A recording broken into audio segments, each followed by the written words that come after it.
San Francisco regularly tops the list as one of the most expensive real estate markets in America. One of the interesting things that COVID did is reset everybody mentally. Like, I am going to work from home more often. I need that gym. I need that office. So they need bigger spaces. Hayes shows us his latest listing. So this is a full floor flat in one of San Francisco's premier districts called the Marina District. It goes for about $2.5 million, and that's about 150 square meters. 2-bedroom, $2.5 million is a typical San Francisco price that's hard for many to swallow. Oh my God, it's so expensive. It's really hard for 20-somethings to even live here. I don't even see a future for myself or my family here. I think for a lot of locals, it's very hard to find affordable housing unless you work for like a tech company or somewhere where you make a substantial amount of money. I think for our locals, I know a lot of them have moved away. The numbers do back up this sentiment of wanting to leave.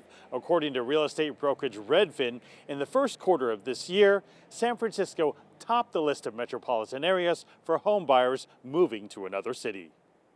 San Francisco's median home price in 2021 was the second highest in the nation, but its 5.2% inflation rate was among the lowest.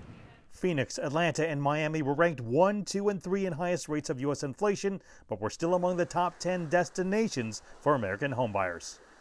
I think we got relatively even more attractive during the pandemic for at least a significant number of people that were willing to move. We've been hard pressed to meet the labor market demands that accompany all of that economic activity.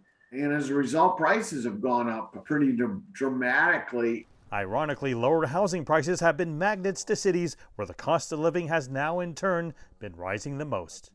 For those of us that are fortunate to be able to maintain employment safely through our home offices, that have relatively new automobiles that we're not driving much anyway, that have paid for our houses, all we're seeing is asset appreciation. There's also a very significant number of people in this state that are living closer to paycheck to paycheck.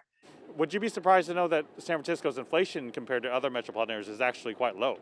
Really? That's an interesting insight. San Francisco's inflation rate was actually the lowest among metropolitan areas. Is that something you were aware of? I wasn't aware of that. Though people may not realize it, Redfin's analysis concludes that over time, the economic benefits of moving out of an expensive city to an affordable one may eventually diminish. Mark New, CGTN, San Francisco.